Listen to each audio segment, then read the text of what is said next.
கடந்த அக்டோபர் 31ஆம் தேதி வரை 13 மில்லியனுக்கும் அதிகமானோர் பூடி ரோன் 95 சலுகைகளை பயன்படுத்தி உள்ளதாக துணை நிதியமைச்சர் லிம் ஹுயின் தெரிவித்துள்ளார். 16.5 மில்லியன் மலேசியர்களில் 13.1 மில்லியனுக்கும் அதிகமானோர், அதாவது கிட்டத்தட்ட 80 விழுக்காட்டினர் பூடி மடானி ரோன் 95 முயற்சியை செயல்படுத்துவதன் மூலம் பயன்பெற்றுள்ளனர். அக்டோபர் 31ஆம் தேதி நிலவரப்படி விற்பனை மதிப்பு 2.66 பில்லியன் ரிங்கிட் அல்லது 1.33 பில்லியன் லிட்டரை தாண்டியுள்ளது.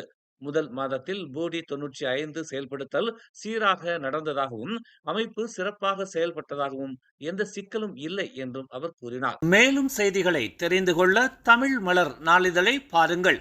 உடனுக்குடன் செய்திகளை தெரிந்து கொள்ள தமிழ் மலர் இணையதளம், தமிழ் மலர் செயலி மற்றும் மலர் டிவி யூடியூப் சேனலை வலம் வாருங்கள். எங்களோடு இணைந்திருக்க மலர் டிவியை பதிவு செய்து கொள்ளுங்கள். உறவுகள் மகிழ்ந்திட விருப்பம் மற்றும் பகிர்வு சேவையை சொடுக்கிடுங்கள்.